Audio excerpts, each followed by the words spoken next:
Hello and welcome back to Explain It Like I'm Voting.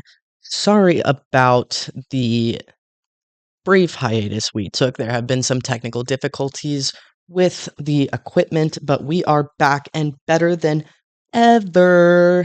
Today we are talking about something that is in the news a little bit. It also feels quite like people are pulling my leg when I read this. The USA wants Greenland. Right? Yes. The USA wants Greenland. It's been all over the news. Donald Trump, he really wants Greenland. He said it, doubled down on it, and sometimes I think he's joking, but whatever. It's been dubbed a matter of national security by Donald Trump. But here's the thing, the Inuit people of Greenland have been clear that they do not want nor need occupation. Danish members of parliament have repeatedly affirmed that Greenland is not for sale. So the question becomes, why does the US want an entire country, and why now, and why Greenland? Let's do a little history speedrun to understand the implications of annexing Greenland. So, the first people to settle Greenland were indigenous Inuit people. They live there in harsh weather conditions, like what it looks like outside, but like 10 times worse, and also all the time, every day. I don't know why they're there either. And they built a culture though for thousands of years before Europe even knew the country existed. Um, so it's important to note that Greenland was not empty when Europe came. Later on, Vikings, which sometimes I forget are real, established settlements. These Norse communities came and went, likely due to these harsh conditions. They came, they were like, I don't know how we're gonna survive. It's pretty cold, and then they found some other place to settle. But this isn't even the real occupation. The real occupation comes with Denmark.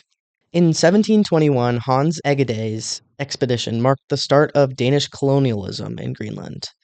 And then 30 years later, in 1751, Denmark officially claimed Greenland as a colony.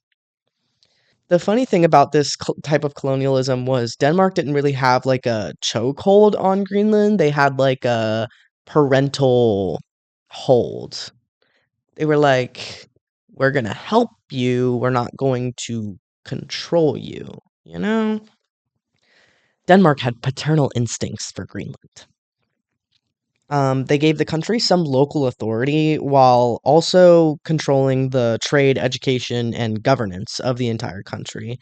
Um, but when World War II came and Nazi Germany started occupying Denmark, Greenland became more than just a country to take care of, but a strategy to defend. To put it into perspective, Greenland sits right between Europe and North America. And if a country that did not have nice things to say about North America were to take control over Greenland, that's basically just giving them a bridge right into North America right there.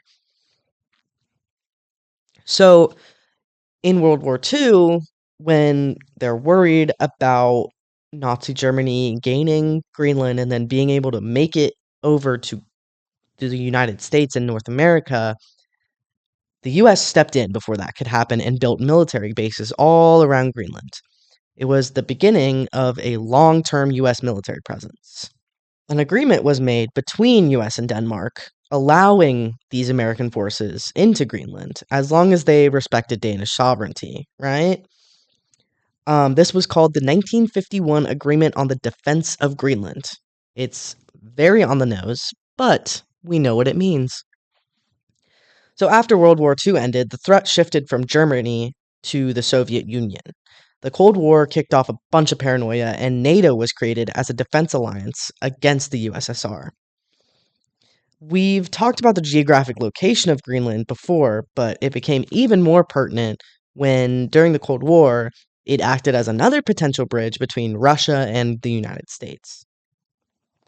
In 1953, Greenland stopped being classified as a colony and became an official province of Denmark.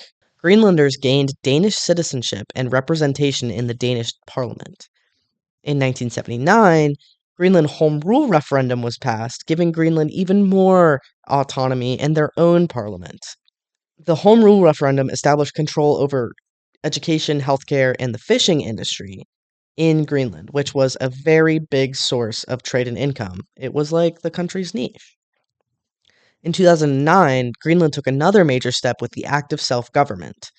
This allowed Greenland to regulate their own affairs, make their own laws, and laid out their future plan for full independence. However, Denmark still controls defense and foreign policy, as well as subsidizes a lot of Greenland's economy. They tax them heavily. So, fast forward to today. What is all this for? Why are you telling me this, Ollie? Well, I'll tell you why I'm telling you it. There's no more Soviet Union, but there is Russia. And Russia has been increasing its military advances in the Arctic, along with China, who is interested in Arctic shipping routes and mineral access. To the US, they have like this little thing in the back of their brain. They're like, this reminds me of the Cold War, and I'm a little scared. So, Greenland, again, strategically perfect for missile defense systems, surveillance, and controlling Arctic access, which the United States is like, yes, that's what I want to do because this is not looking good. It's also sitting on rare earth minerals, which are critical for technology, renewable resources, and military equipment. So to America, it's like, well, this is a no-brainer. But obviously it is a brainer because like you're only here because we established that we would not mess with Danish sovereignty, obviously. But, fun fact, this isn't the first time the US tried to buy Greenland. They attempted it in 1867, and obviously it didn't work out. But President Trump has reignited that idea of taking Greenland since he came into office for the second time a little over a year ago. He argues that Russian and Chinese naval activity are cause for concern, and Denmark lacks the resources and knowledge to prepare to defend Greenland. This causes backlash because acquiring Greenland wouldn't just upset the citizens of Greenland and of Denmark, but it would also undermine NATO itself. NATO founded itself on member country trust. They literally were like, this is a common threat. All of these countries are in NATO because they see this as a common threat, and we're all in agreement that we all trust each other, right? And America's like, I don't trust Denmark. I think that they need our help. And Denmark is like, no.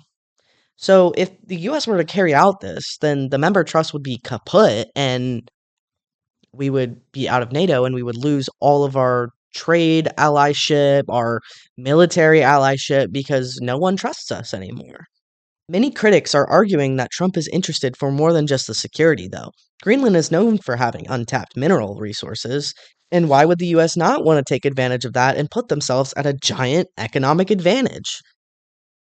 Earlier this year, though, Trump announced that the European countries opposing the US's wishes for Greenland would face harsh tariffs. This threat was later soothed, however, after Trump revealed at the World Economic Forum that a quote-unquote framework of a future deal was made. After not receiving the 2025 Nobel Peace Prize, though, Trump publicly stated that he no longer feels obligated to prioritize a peaceful transfer, hinting that the US could be toying around with the use of force to occupy Greenland and acquire it. And that's definitely riled countries up. So, what happens now, though? The US interest in Greenland has switched from defense to Arctic domination and global influence, but this interest runs into Greenland's long struggle for autonomy and self determination and our NATO allyship. So, there's a big question of, are we going to throw away all of our allies in NATO? Are we going to make enemies out of Inuit indigenous people and Greenland and Denmark? Or are we going to take what we think is ours? Whether this plan goes anywhere or is put to rest under international pressure, one thing remains true is that Greenland is not flying under the radar anymore.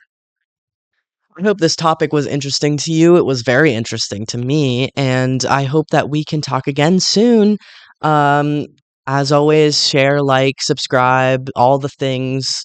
I love creating for you guys, and I hope everyone has a fantastic week. This has been Explain It Like I'm Voting, and I have been Oliver Hunt.